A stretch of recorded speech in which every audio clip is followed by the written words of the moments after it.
densely physical like we are, is in terms of ratios of civilizations in our neighborhood, so to speak. Is there any information you can share with us about how that proportionally is laid We have out? said we are not going to discuss it that way. Oh, okay. So, but are most of the people that we're interacting with are either semi-physical like yourself or physical? Yes? No. No. There are, as we have already outlined in the monologue, a species that you refer to as the blue men. Yes. Which are, in terms of the ones visiting you, energy that can take some physical form, but they are not physical in and of themselves per se, although aspects of their society on their own planets are physical. The ones that are visiting you are the ones that have learned to turn themselves into energy and can take some physical form, but they are not the same as the physical component of their society, which remains on their home world and the colony worlds that they have created. So in terms of like the Yael are physical. Yes. Yes. But they are of a high vibration. Serious consciousness is a non-physical. Higher level serious consciousness is non-physical, but there are physical serious beings that are amphibious that have physically visited your world in the past. So when we're interacting with the dolphins, is that in a way like interacting with an ET species that's intelligent and physical and also connected with other levels of physicality or non-physicality? Yes, but they're not ETs because they're not extraterrestrial. But they are, in a sense, an alien life form to you. I mean, in a sense, aren't they the closest to interacting with a non-human species that is highly intelligent and would be kind of like a ET group? Yes, this is why we have recommended that many people learn to communicate and interact with dolphins and whales, because it is one of the closest representations you have on your own planet of interacting with an alien society. That's really exciting. Practice. It's good practice for interacting with other alien societies that truly are extraterrestrial. So when dolphins are in the water and they're interacting with humans, and they have a wider range of understanding of what's going on in the water, for example, if someone were in danger and the dolphins decided to surround that person to protect them. Yes. This has often happened. Yes. Yeah, I know, because I just recently experienced that. And I just was wondering how they can tell if is it through their sonar that they know what's going on at greater distances than we're able to? It is through sonar and also telepathic vibrations. Remember that when you're in the water also, if you feel that you're in what you might perceive to be a dangerous situation, you're giving off a frequency that they can pick up and interpret. Actually quite extraordinary the way that they have such a far reach in terms of knowing what's going on in the water. Well, remember that water is highly conductive, way more conductive of vibrational energy than air. Cool. The Sasani civilization seems to be quite balanced and happy. Can you say your culture has always been this way, or did they evolve after a certain point to reach the Sasani way of being? We evolved, but again, remember, being a hybrid race, artificially created, and given certain advantages that you may not have had, we had a head start. So while we may have experienced certain challenges that have to do with negative energies, so on and so forth, yes, we did ultimately start out a little bit farther along the evolutionary path.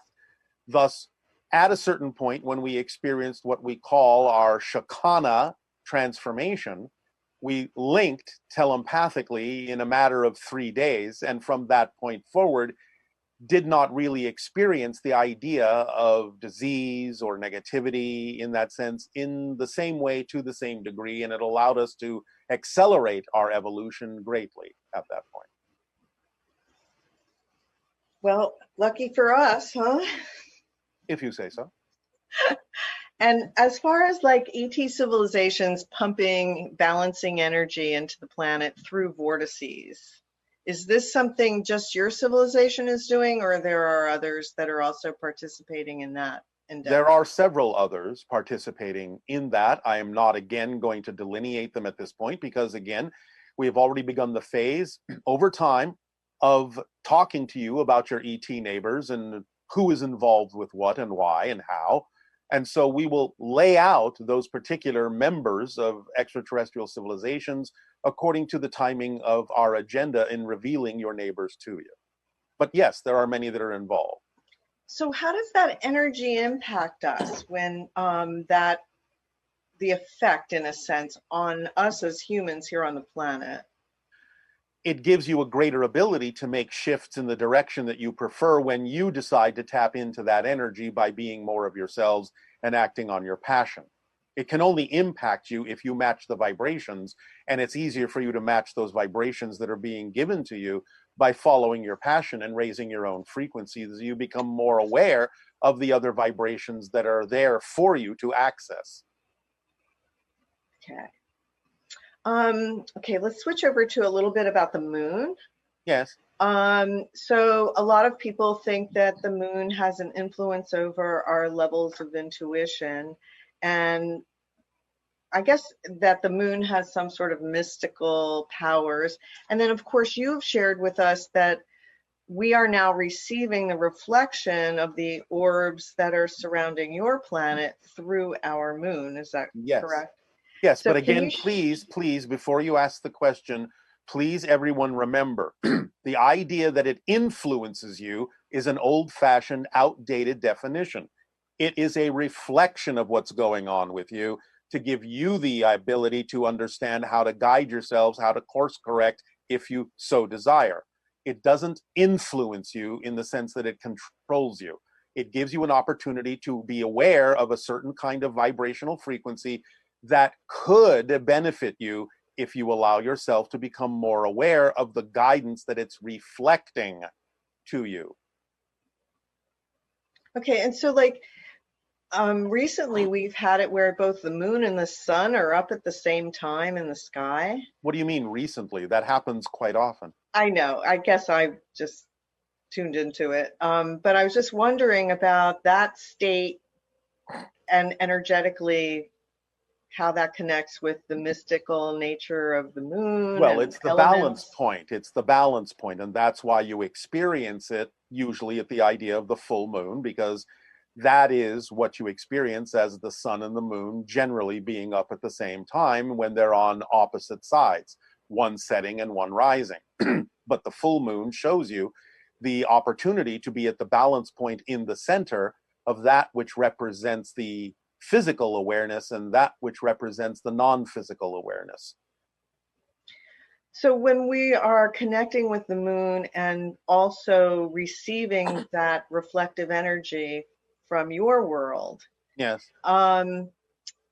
what is a good state of being to choose to be able to receive that fully, whatever information? Excitement and curiosity, the willingness to explore outer and inner reality simultaneously. So it's really, and it's not necessarily an idea of thought as much as it is an energetic state that you open yourself up to receive that energy. Of course, because that energetic state will then produce the thoughts that are necessary for further exploration. And even if it doesn't provide a specific thought or information, you are physically receiving it through light in a sense. Is Yes, that yes, energy, yes, vibrations, resonance, of course. okay? Okay. Yeah, because I know a lot of people have asked questions like how do you tune into the Akashic records or past lives and things like that. And I think it's all the same idea, isn't it? That Yes. You perceive whatever you are the vibrational state of. But again, it helps to clarify your understanding about how these things actually work physically, how they're actually structured. Again, it begins with the understanding that everything exists at once. And when everything exists at once, then anything is accessible to you if you're on the correct vibration to access that information because it's all here and now for you. So again, your passion, your interests, your curiosity, what attracts you is the indication of you turning the dial, in a sense, to what kind of information you will synchronistically receive by being in that state of attractiveness or curiosity to particular ideas and subjects. And I guess using the moon as a reflection of the energy that's coming from your world also gives us something physicalized to focus on. And then you can pay attention to your state of being and just allow whatever needs to come to you and is relevant for you to be received at that moment. Yes, we have provided you with another layer, another level of a permission slip that connects to our vibration to allow you to tap into it and make it easier for you by tapping into it to explore other dimensional realities and other layers and levels of consciousness, intelligence, and information that exists within the universe or the multiverse. Well, we appreciate that. Thank you. It It's is our very passion and our exciting. pleasure. This is a practical question about manifesting. If a person desires a new car, and is the idea that you become the person who has that wish fulfilled, or is it more the idea that, like, that's more of an old-fashioned way of looking at? It's an old-fashioned way of looking at it because, again, you have to be careful about whether or not your desire is a true need or it is just an egotistical want. The idea, again, is that if you are following the instruction manual, the formula of acting on your passion to the best you can, with no insistence or assumption of the outcome, and remain in a positive state no matter what occurs to get the benefit from it, then what you need will synchronistically come to you in perfect timing if you truly need it. The idea is to let go of some of the wants because you don't always know that what you want is what you truly need at that moment. Sometimes they can coincide, but very often they will not, because you really don't have a clue what the idea of the ideal outcome or manifestation would really be for you at that moment.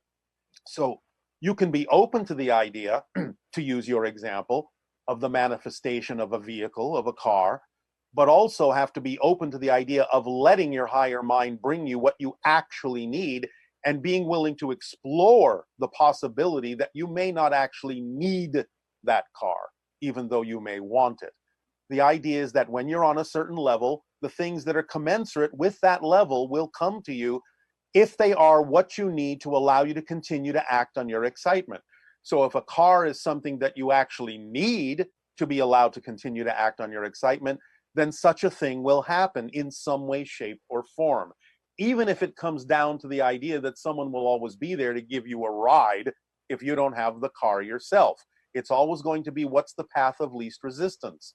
So be open to the idea of any form of the manifestation that allows you to do what you need to do. It doesn't always mean that the car has to be actually yours. It can be, if that is the path of least resistance, but don't insist on it because you don't know that that actually is the thing you need at that moment. When you relax these insistences and assumptions about how these manifestations should occur, then they will occur as they need to occur, because the bottom line, as you say, the whole point to it is to simply allow you to continue to flow in the direction most quickly that actually is your path of least resistance. Yeah, it really does involve changing our relationship to needs versus wants. Yes, And that's almost like a maturity thing too, it is. because I know when we're Because younger, remember, we really feel like we I have to know, have this thing, and I that's know, I know. And remember, everything is already here. You just have to match the vibrational frequency of it to allow it to become visible.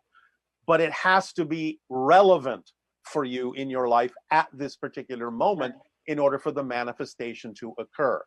And it is a maturity issue, because if you understand how things work in a more mature way, you will understand that while sometimes your wants and your needs may coincide, the idea to understand is that if you always get what you truly need, you will always feel fulfilled.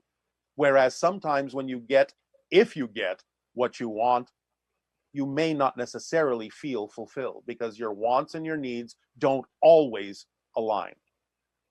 Yes, that is definitely an old story on Earth of people chasing success or chasing things that they think will fulfill them, Yes. when in actuality, the real determinant of whether something satisfies you is whether it's something you need as opposed to something that you want. Yes. But the thing of it is you don't even necessarily have to analyze what you need, because the idea is that it automatically comes to you through the organizing principle of synchronicity. It will always bring you exactly at that moment what you need. Even if what it brings you is something you don't prefer, you have to know that it's there for a reason that could serve you. And that's why the fourth point of the formula is so important, because if you simply remain in a positive state, even if something is manifested that you don't prefer, you'll be able to use what you don't prefer in a way that you do prefer. You'll learn the lesson as to why it's there. You will learn the knowledge and information you need at that moment from why it's there.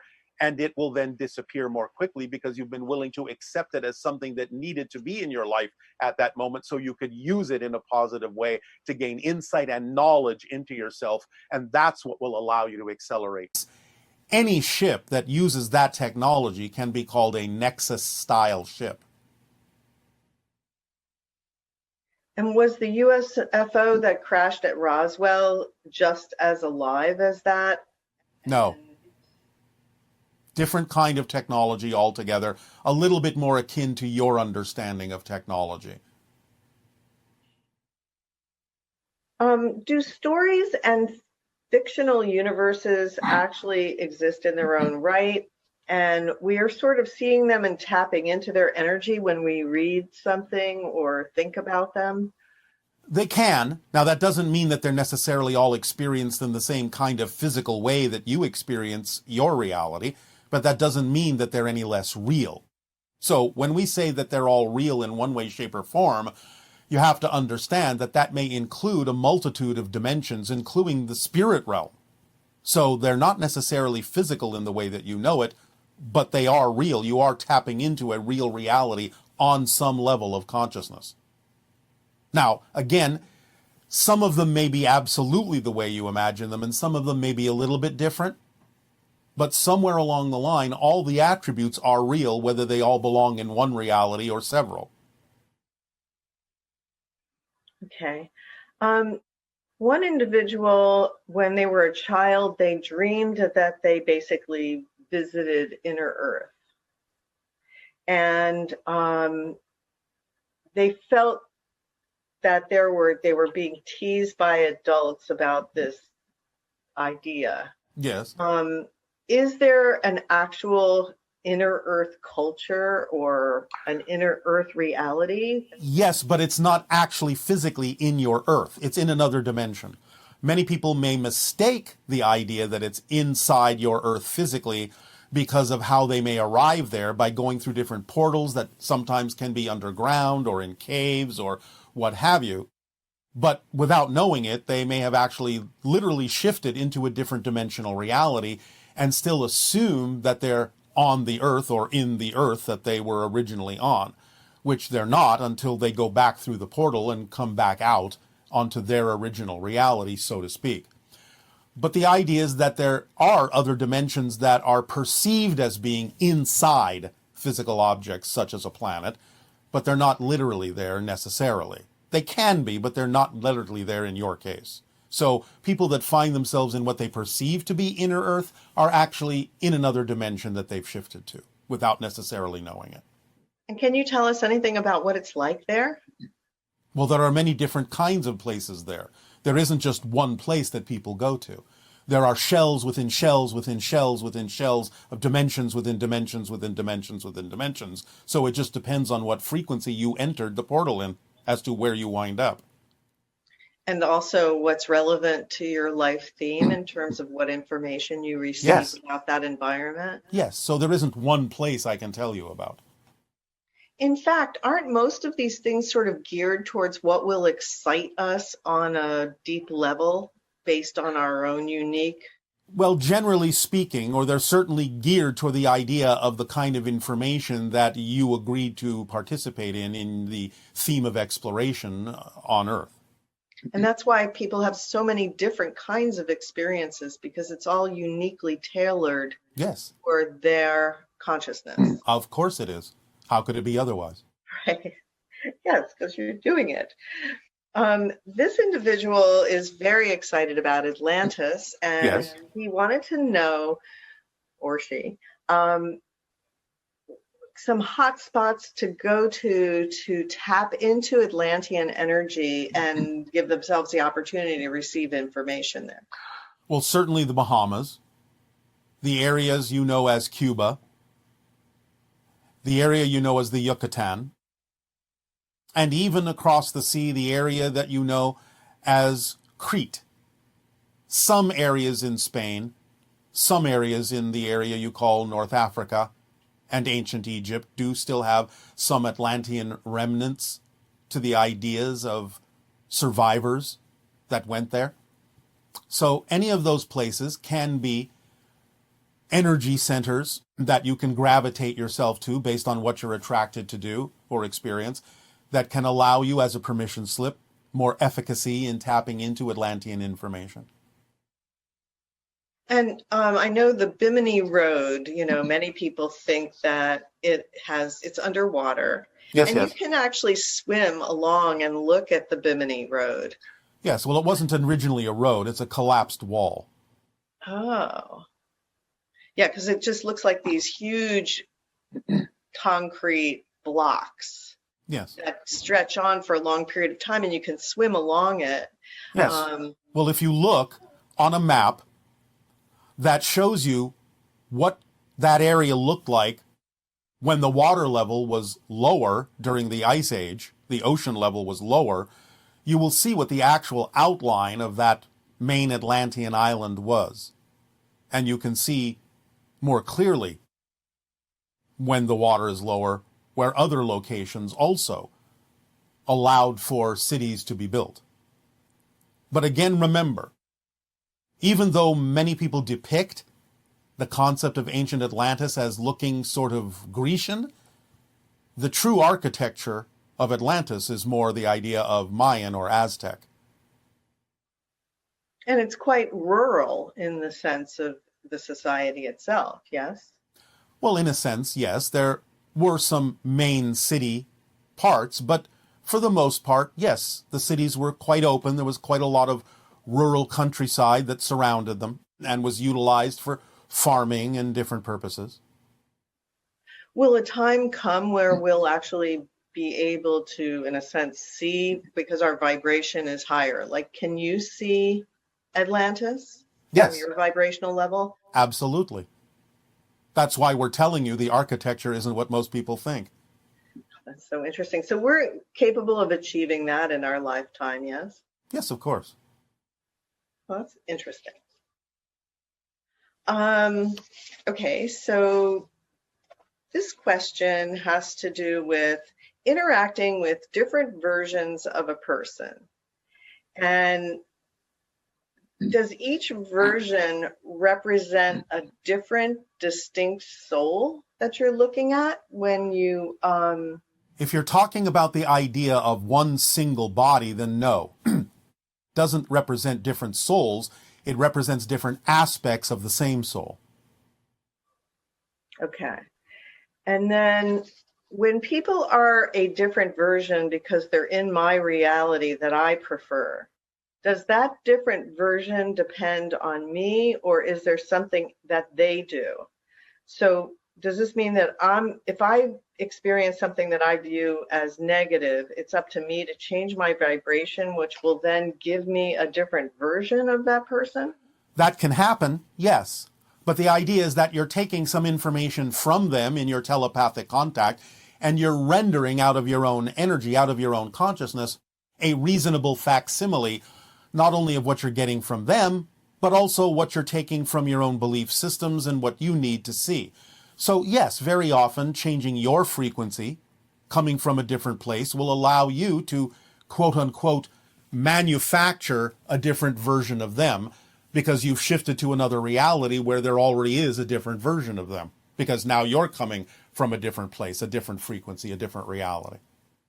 Yeah, occasionally you will actually hear of somebody having a negative interaction with someone and then going into a meditative state, communicating with that person on a higher level in a sense, and balancing their own energy in relation to what was communicated to them, and then going back and reconnecting with the physical person and finding that their behavior has also changed. Correct, but the truth is their behavior hasn't changed because the person they're dealing with is actually a different person. Okay, so they're getting another version of that person. Because they're in a different parallel version of Earth, yes. It's very interesting because it really does shift the focus back to your own personal responsibility, but at the same time, you're not to blame for other people's negative behavior, or the fact that you see another person's negative behavior does not mean that's a one-on-one reflection of your own negativity. Correct. The issues that other people may have that you attract into your life may have nothing to do with your issues, but there's a reason why they're there. It might be because you need to help them. It might be because you need to act as a sounding board in some way or a reflection to them for their issues, whether they know it or not. But generally speaking, though it can sometimes be a one-to-one reflection, it isn't always. You have to have the discernment to be able to tell what's actually going on and why that person has been attracted or at least allowed by you into your life. Yes, and the idea is what you do with the transmission or the receipt of information from that person. Absolutely. It puts it back in your court that what you do with it will determine the effect that you get out of it. Yes, because no matter how the situation originated, whether it was created from negativity, no matter what anyone else's experience or opinion is or perspective is of the situation, you still get to determine how the situation will affect you because you're the one affecting yourself with your relationship and definition of that particular situation. So you can always get a benefit no matter what happens, depending on what you choose to do in relation to that circumstance. And when people die at the same time, like in a plane crash or something like that, do they have an awareness of the other people who are transitioning at the same time that they do? Sometimes, not always. Again, it depends upon their vibrational path. Yeah, it's just so interesting, like that a whole group of people would get on a plane and when it crashes, they're all transitioning simultaneously. Yes. Well, it's not really, if you stop and think about it, any more mysterious than all the people getting on the plane because they happen to be going to the same city. It's just that they're going to a city they didn't necessarily realize they were going to. Yeah. That's intense. Well, again, it's no more mysterious than the kind of orchestration that happens when you get on any particular kind of a device. So again, the orchestration of getting a certain amount of people on a certain vehicle to go to a certain city is an orchestration. This is no different. And it's also the people may not be aware that they've chosen that, but at some level, they've taken the exit in a sense. Yes. For whatever their specific purpose was or reason was, or it was their time. Whether they know it or not, they have bought a ticket to that particular destination in a coordinated orchestration with the others. Those that haven't, you will find, as you often hear, will find themselves not necessarily getting on that plane for one reason or another synchronistically. Yeah, this certainly brings back memories of the 9/11 situation. Yes. And again, none of this excuses the perpetration of these particular kinds of events, but people will take advantage of whatever they need to take advantage of for a variety of reasons. And remember that sometimes those reasons are a higher level of themselves may be willing to go out that way to help the people that remain behind realize how to make sure things like that aren't necessarily opportunities for people in the future ever again. Because there are many ways that you can leave physical reality. It does not have to be through the idea of disaster or terrorism or anything like that. You will find a way when it's your time to find a way. But the idea can be that certainly those kinds of ways don't need to be the ways if you feel that that is too disruptive to the psyche that allows you to find a peaceful situation in your reality. So, is there anything we can do to consciously choose the way we die instead of it just randomly happening when the time is right? Well, yes, of course there is. There are several ways. But the idea, of course, is you don't necessarily have to pay attention to that, or you don't really have to necessarily know about that. If there is purpose, then yes, you can know. A well-known story on your planet comes from an individual known as Cochise, who knew the exact time of his death and predicted it. But again, it's not always important that you know that. If there is purpose to it, you will know. But again, the only way it's most likely you will know, if you need to know, is by, guess what? Following the formula. Yeah, right. Okay.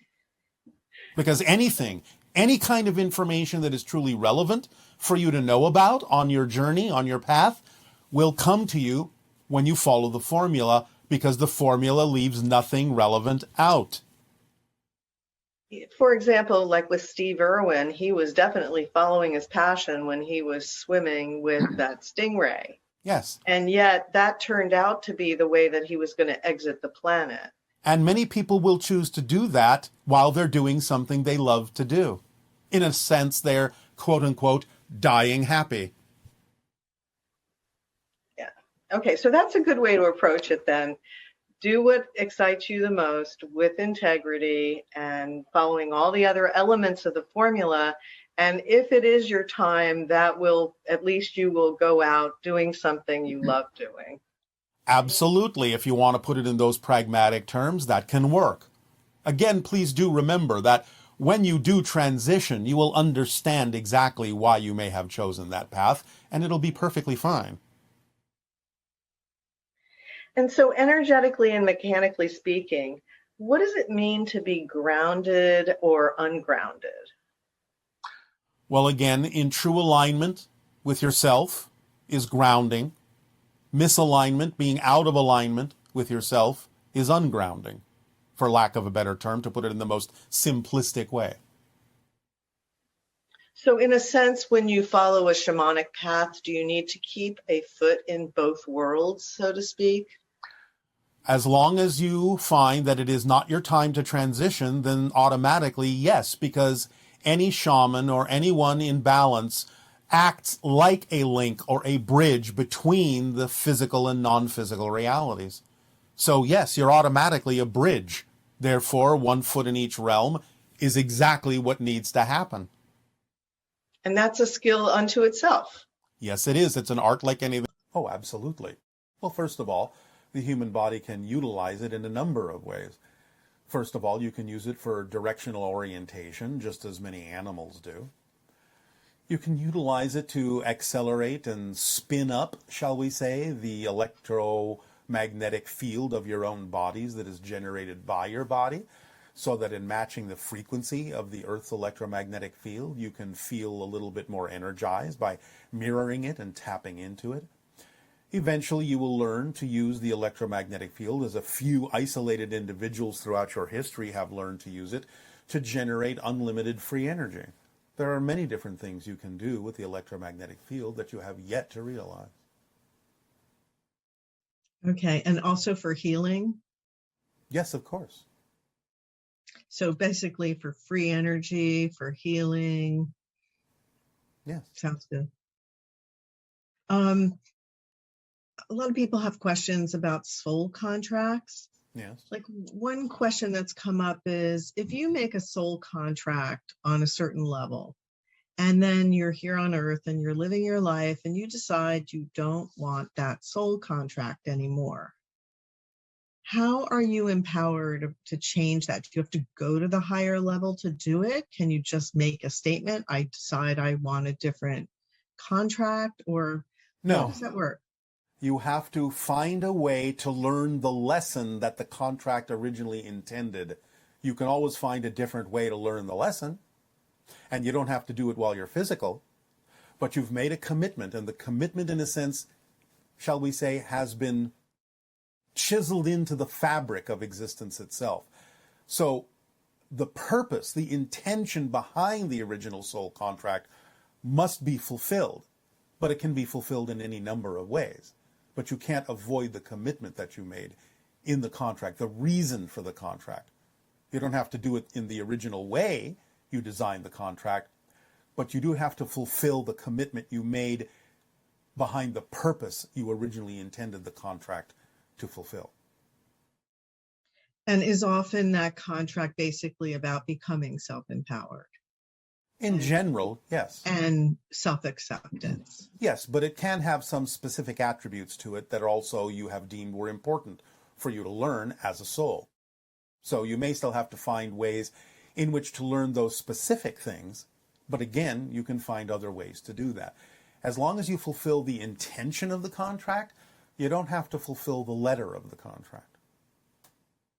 Sort of like the idea of you'll walk down the hall. Yes. And you can do it many different ways. Yes. But ultimately, whatever was behind the initial contract that you created for being here. Yes.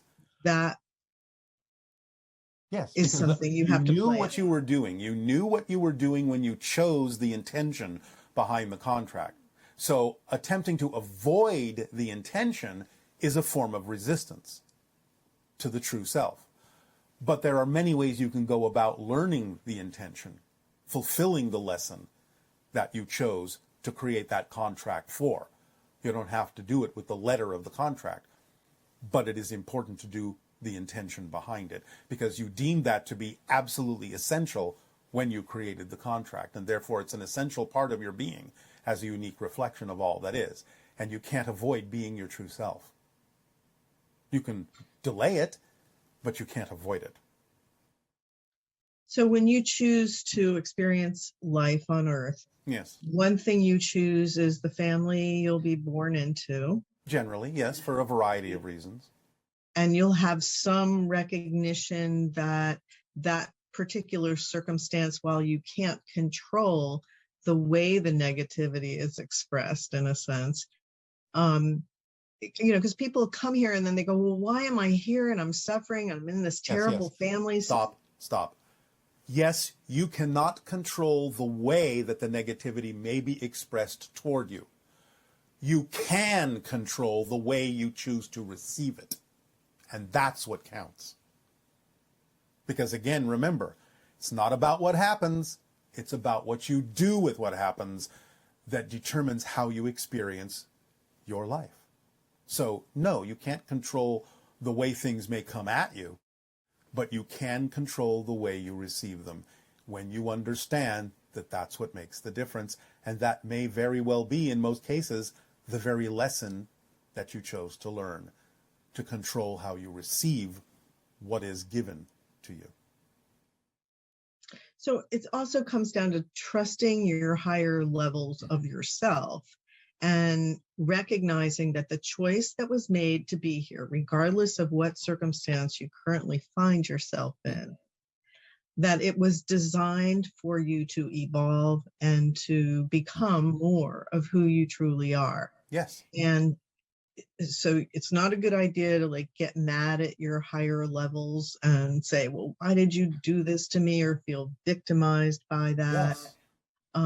Or to be, in a sense, angry at the beings that are in your reality that you may feel put upon by. Yes, in general. Although do remember, some people have chosen to experience the idea of victimhood as their life choice, so that they can add that to their soul and have a deeper understanding of all those who may be experiencing it in a way that perhaps someday they can help with. So sometimes a person may choose, this life is going to be about experiencing what it's like to be a victim. And I'm not going to change that, because I will deal with the lesson that I've learned from doing that somewhere else. So I'm not saying it's impossible to have a single, shall we say, motive for that particular life and not necessarily be able to change it. That's relatively rare, but it's not impossible. So again, you have to allow for all probabilities and all reasons for the choices that are made. But if you find yourself receiving information that gives you the opportunity to change it, more often than not absolute, But more often than not, the fact that you've attracted information that says you could change that state of being and that mindset is an indication that you can, in this life, do so. Otherwise, if you really were committed to the idea of only being a victim, you would probably never attract any information that would allow you to actually change that state, unless that's part of your victimization theme, is I will see all this information that could tell me I could change, but I absolutely will refuse to connect to it. That's another level of playing the victim to the hilt. But again, that's relatively rare. I'm actually pretty surprised. So actually you can choose a life here that involves victimhood. And then you may or may not be able to change that depending on how it serves you not to do so, and how it may serve others not to do so when you finally are capable of applying the lessons you learned by being a victim. But again, if you do attract information that could change that state, it's unlikely that you are absolutely committed to that state alone. Okay. Would you consider victimization like if someone that's born with a handicap or something like that? No, not necessarily. No. Okay. No. Again, there are a million reasons why someone may choose that, and they don't necessarily all have to do with victimization. Right. Okay. Okay. Well, it's very interesting to understand how we think at the higher levels. Yeah, they come about. Now, when we say the gray zone, we are not discussing the gray beings. We are talking about the idea of a blending of different concepts, a limbo state that connects to and relies upon old-fashioned and outdated paradigms in an attempt to explain metaphysical concepts that creates misunderstandings and misinterpretations. And we will provide the key to eliminating those misinterpretations, misunderstandings. Now, again, remember that there is a difference, as we have said, between the description of an experience, which is valid, and the description of the underlying mechanism that is creating that experience, which is also valid.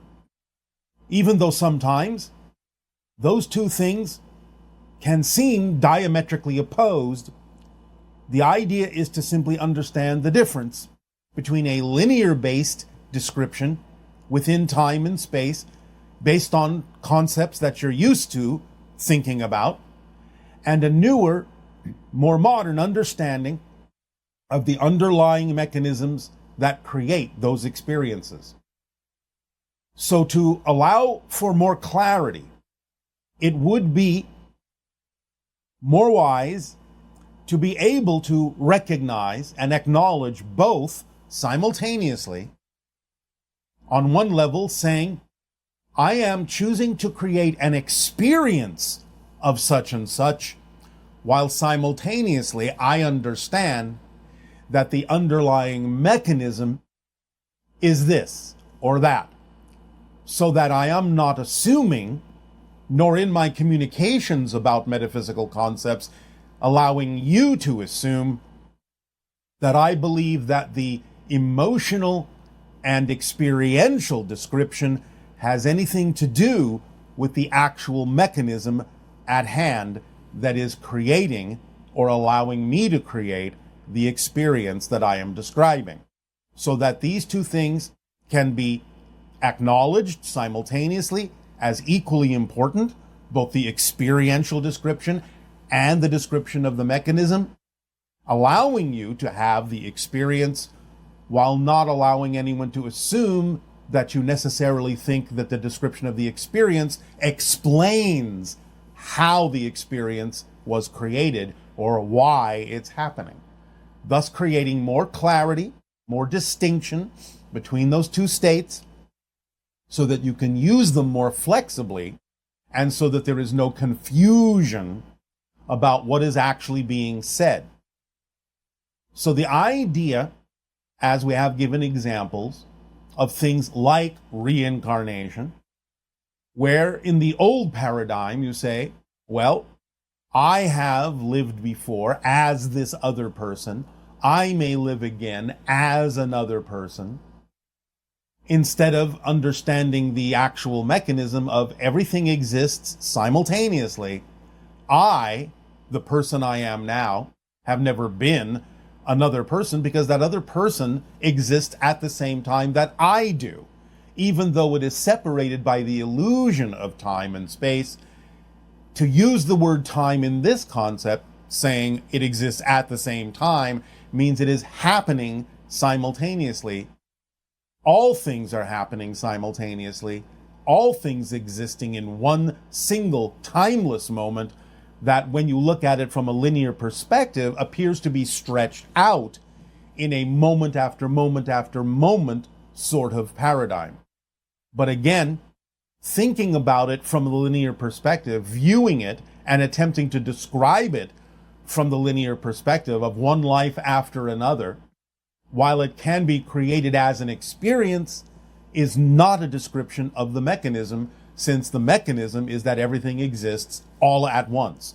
But by stretching it out in a linear sense, you can create the experience of having had these other lives, when in fact what you're actually doing from the present is simply energetically creating connections to other lives that exist at the same time, other people that exist at the same time that you do, drawing upon those experiences, downloading their experiences to aid and assist you in the themes that you're exploring as this person in this life, while they may be doing the same with you, downloading your experience and information in whatever context works for them in their lives, because they exist simultaneously with you. They are not becoming you reincarnationally. You have not been them reincarnationally.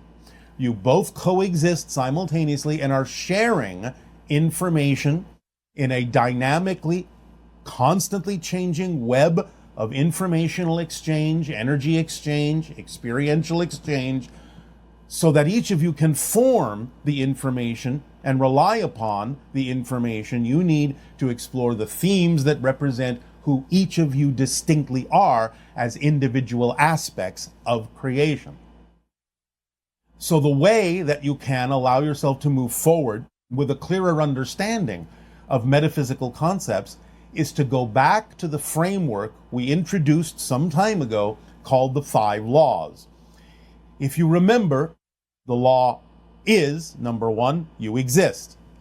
Number 2, everything is here and now. Number 3, the one is the all are the one. Number 4, what you put out is what you get back. Number 5, everything constantly changes except for the laws. So when you use that as your basic framework, as your basic template to understand any metaphysical or spiritual concept, by comparing the metaphysical concept to the structure of the 5 laws, you can begin to realize the true underlying mechanisms as opposed to the description of the experience that you are having. For example, the first law, you exist.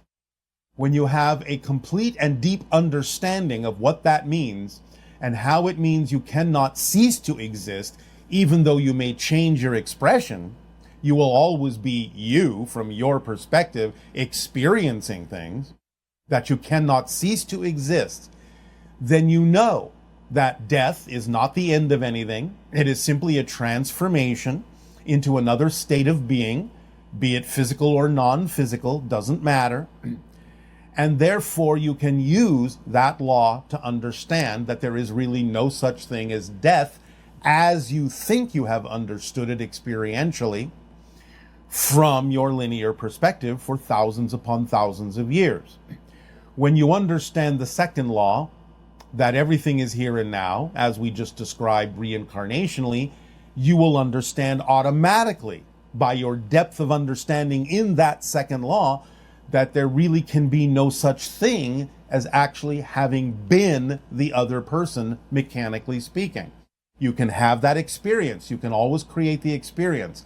But it is the fact, the mechanical fact, that everything exists simultaneously that allows you to have the experience of using and viewing that mechanism from a linear perspective, that allows you to have the experience of having lived before, the so-called memory of having lived before, which is just your interpretation of the ongoing, presently existing energetic connection you have made to those other people, past or future. When you understand that everything is all the same thing expressing itself in a variety of different ways, then you know there is really no such thing as disconnection. You don't necessarily have to have the experience that you call disconnection, pain and suffering, because you know that you are always connected. Even if you create the experience of disconnection, you have to create that from the understanding that you are always connected. So you can choose how to use your connection, how to know that everything is one thing expressing itself in different ways, and that it is not possible for you to actually mechanically be disconnected from existence. But you can use it to create the experience of disconnection. Use it to create the experience of disempowerment. Use it to create the idea that you lack trust, lack confidence.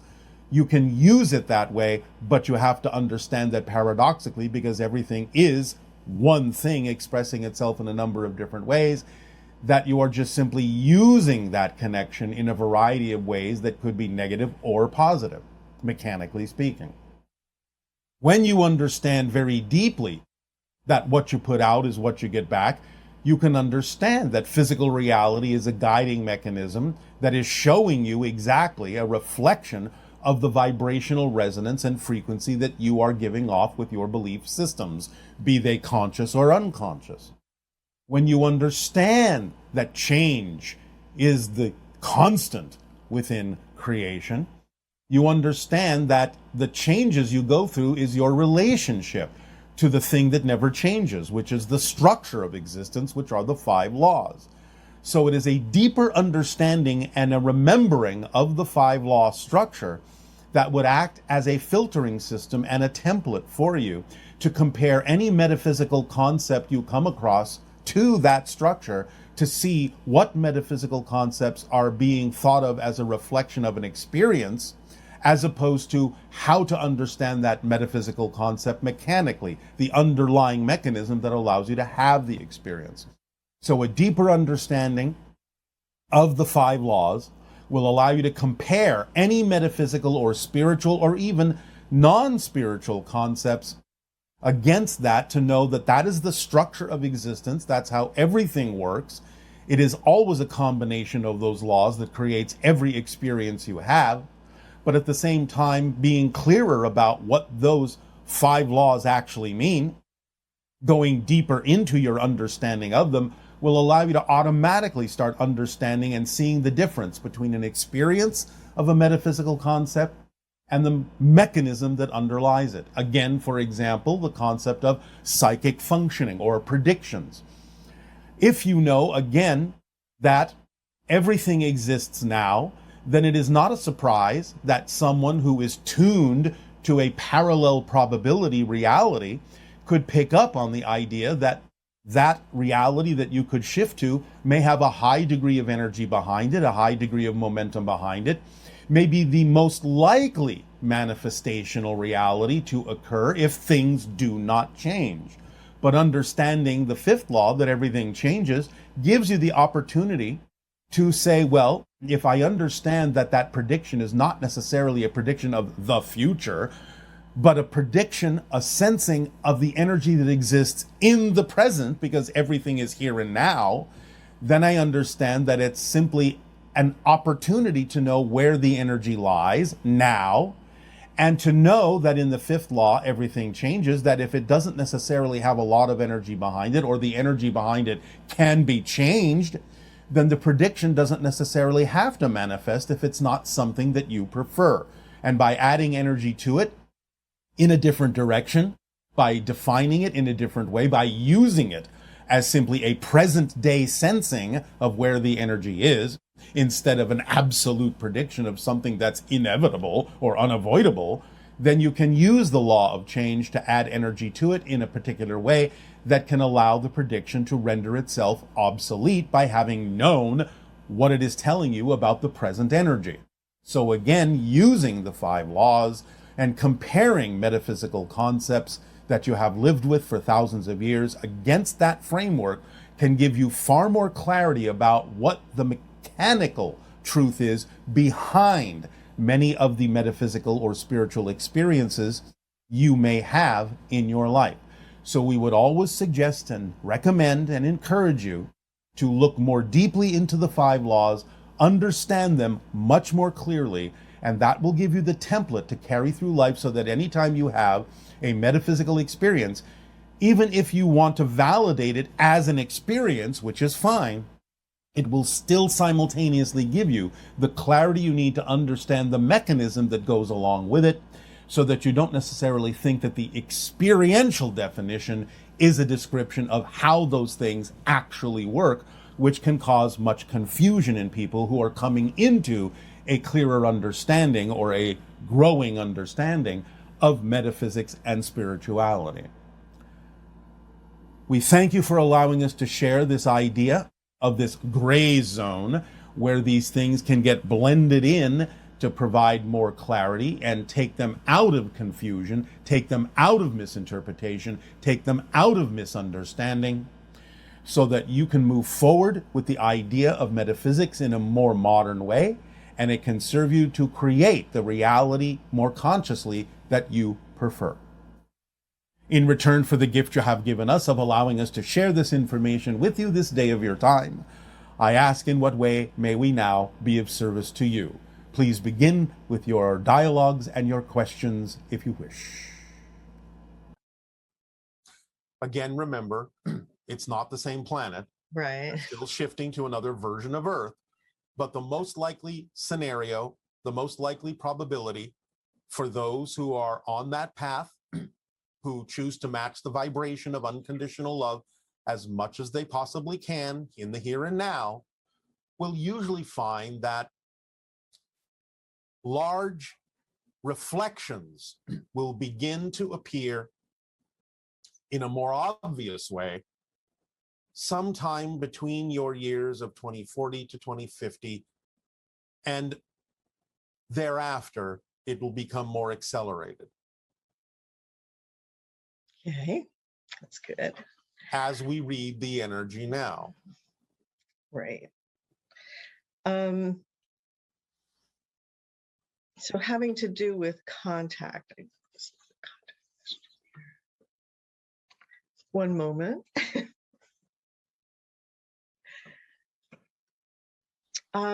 Is there a symbol for the like a telepathic phone number symbol that represents the Shah Yael that you can share with us?